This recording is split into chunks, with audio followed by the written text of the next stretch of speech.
we was kind of originally taught the original version of this thing was it basically talks about the woman's responsibilities. You know, we're always taught that is the man's responsibility. I got to get out the breadwinner. Well, what do you find that who's the breadwinner now? But she's more than a breadwinner. She is a prosperous woman. And when I take prosperous, now I'm not using the term prosperous. I'm talking about a woman who makes money. A woman who has an eye on making money, making a profit. But if you notice, when she makes a profit, who all profits from her profits? Her family and God. Family, everybody. Everybody. She's like a Mama Walton. She distributes to everybody. Everyone is profiting because she's got her hand in so many different things.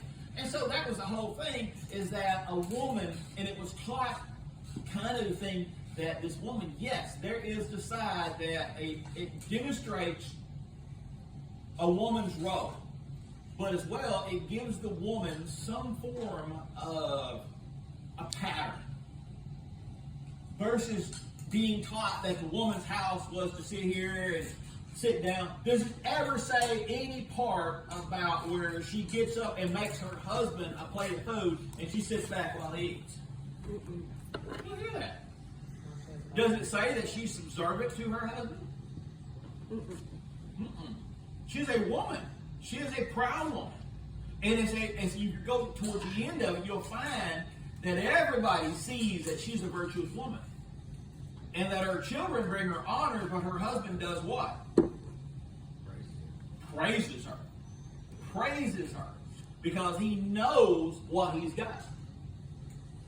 So it teaches where a woman should be thinking at. But it also says that, you know, and we've talked about this when we talked about it earlier, when you women get the real view of your potential, of what you're capable of doing. I've always said it, when my wife gets the real vision of where we can be, when she gets it. It's like the house. When the house was back before even the Smith Ford deal and all that, back when it was just a seed in my mind, she wasn't yet in it. We were sitting here Friday night. No, we got in Friday. And what was it that I took a picture of? Yes. We've got a thing called, I'll go ahead and get sidetracked here. Sidetracked. Coco Motion. Awesome Coco machine. If you like Coco, the Coco Motion is an awesome Coco machine. So, needless to say, she's taking pictures of it. But, as she's coming over, I was taking pictures of it. And as I was taking pictures of it, I caught a glimpse of the house, of how it was decorated. She took that shell of an ideal, Lance, and she fleshed it out. She took it and she ran it. She took it in a direction that I would have never taken it at. But I enjoy our home now because she had the vision of it. Does that make sense? When she caught that vision. And so the thing is that what should our job as men do? Support and encourage her. Draw that out of her. Give her the tools that she needs. Supply her the thing. We are to put our woman, because the thing is that if we want this type house, and when we rephrase this, if we want this type home, then how are we going to get it? It's going to happen through her. Yes, we got to get out there and do these things that the men have to do. We got to build this junk. We got to take care of this junk. But more so, our responsibility is letting the woman flesh it out. But when you think about this thing, you start thinking about, well, what stood out to you? And so as I was going there, like I said, my favorite verse in this whole thing is that she considered a field and she buys it. And then basically she goes on and she's selling. So here's Lance. This woman, Emily, is out buying and selling property. And it just doesn't have to be a field, but if she considers something that's going to make her money, that's what the field represents. It represents potential. She considers potential and she buys it. She is out there. So the thing is that so this is where it says that who can find this woman? It says, for her price is above rubies. In other words, what is it going to take to get this woman? Now, here's the problem. Is when you look at this thing, if you go, and this is where, like I said, I really wish you guys had a version to where, because right at the word find, it says matzah. All right. That's matzah. In other words, to find favor or to attain. So now if we change that verse, who can find the favor of that kind of woman? Who can attain that kind of woman? So the thing is that you don't find that kind of woman, David. You earn that kind of woman. You have to appreciate, because if you can lose that kind of woman by how? Carrie? You lose a woman by not what? Being appreciated, don't you? So the thing is that if you tolerate somebody, Kai, who does not appreciate you, guess what you're going to get? Yeah. So the thing is that now if we change this verse, that who can attain this woman? It tells you right there that we as men have to live up to the standard. We have to live up to a standard. But it's interesting that if you take this matzah, you go into it, we've got some letters here. The first letter, this is a mem. It means waters. Also means wisdom. Means understanding. This is A-N. And what does it represent? Remember the eyes channel. What the eyes, it represents how the eyes see. So it means also as well to see or perceive. Then, what is that? Everybody knows what that one is. That's the elect. That's the first one. It means basically God, or all the things pertaining to God. There's so much within that word right there. But you notice that the first word, find or attain, is the same word for matzah. You know what matzah is? I didn't know this. It's the same, it's the unleavened bread that they served at the Passover.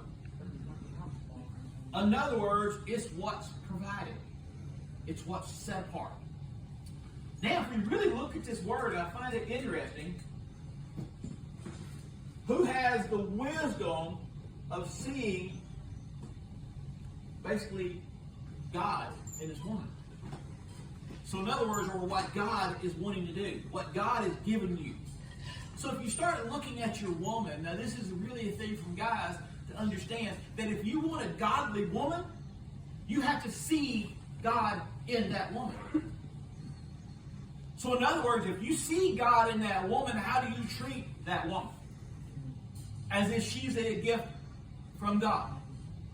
Because if you treat her that she's nothing, you don't see wisdom within what God has given you, what do you have? You have nothing. So the thing is that who can find that? Who can see the wisdom of seeing what God is putting out there? Who can see the wisdom of the virtues of the woman like that? Who can see this is the man who's searching for this. Who's looking for this. Who's got his mind upon, okay, God, reveal to me. So then what does it tell you your first thing should be in this verse right here? A man who seeks, seek ye first, the kingdom of heaven. And all these things. So if you want this stuff, you can't claim these things. These are fruits. Does that make sense? How you can't walk up here and say, Elizabeth, Bible says you got to go buy a field. But I didn't really like that part. What some of us men like, you remember the part that made the comment that she works? She's the first one who gets up and she makes breakfast. Did you catch that? You catch the first part that she got up and she made breakfast. Even when it was dark, she's getting up. So by God, from now on, Amber, you gotta start getting up and make me biscuits gravy. Well, is that wisdom or is that stupidity? That's not wisdom. The first thing is, if you gotta ask a woman to do something, guess what? It ain't gonna happen. But the thing is that you treat her as if you would want her to be what she needs to be. In other words, you treat her as a gift, something precious, something that's set aside. But if you do not, as a woman, believe that you're precious, that you're set aside, that you're worth something, then guess what? You've established your worth, Carrie. Nobody establishes your worth. You establish your worth. Because if you let somebody else establish your worth, what are you? You're worth whatever they want you to be. Because it tells you right there that her price is above rubies. I find it would be interesting to really find out why they chose rubies there above all things. But it was a highly desirous thing. There's a lot to be said within these words of what's going on there. Maybe you can come across a ruby. Huh? You don't come across where there ain't no ruby mines. You can go Huh. find rubies. That makes sense. Rare. It's a very rare, precious gem That makes sense. that you don't ever find. And you can. They're out there. Cost a lot. That's that metaphor. It's there. That makes But sense. you really got to work. You have got to put in the time. You want to go find a nice fat diamond in the mine? You can work that. It's all going to come at a cost, at a price. But it's precious. It's a very precious gem. So how do you feel that relates to the whole context of all these things? Yeah, it's gonna be hard to find. It's You appreciate if you want it, what you find. if you want something that bad, and you're willing to put in the work for it, and you're willing to make sacrifices, you know, it's gonna it'll take work. You know, it takes a lot of sacrifice of yourself. You appreciate things you work for. You know? So, Well, say you go to a bar and pick up a butterfly, but it's real hard to find a good woman that is already, you know.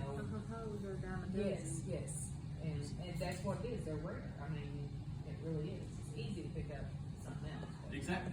a bird or something would be rare.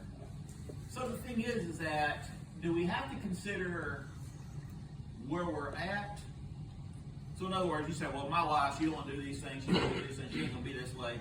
The thing is that if you say in your mind that that's what you see in your wife, it's not going to be there. She's not going to believe it because you don't believe in her. You're spelling that out. You're casting them spells, and it's gonna come back. Isn't that funny when you start realizing your value of words is in reality? If you start talking negative affirmations, the universe is gonna send you back negative affirmations. Is that you've placed a spell.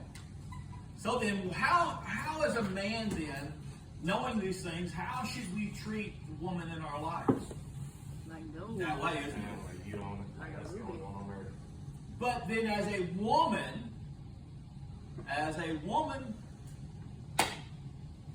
Emily, how do you expect to be treated? What standards are you going to set in your life? Huh? Exactly. What did Beyonce say? You know, I can finish it. So, now, so, let's continue further. What other part did y'all catch? What part stuck out in your mind on this? I'll read it again. We'll start here again. All right? And we change versions. The heart of her husband has faith in her, and he will have profit in full measure. Now, we done talked about that. She does him good and not evil all the days of her life. She gets wool and linen, working at the business of her hands. She is like the trading ships, getting food from far away. She gets up while it's still night and gives meat to her family, and their food to her servant girls. And she looks at a field with care. She gets it for a price, planting a vineyard with the profit of her work. What do you think about that verse right there? That's what stuck out to me. What do y'all see? Do y'all see anything before I go any further you want to talk about? You saw what she read. So, she wants to be prosperous. She looked at the field. She had the vision of the field. And she made that vision an actuality. But did you notice how she started? She considers things. So in other words, a woman is a woman of thought. She considers things. She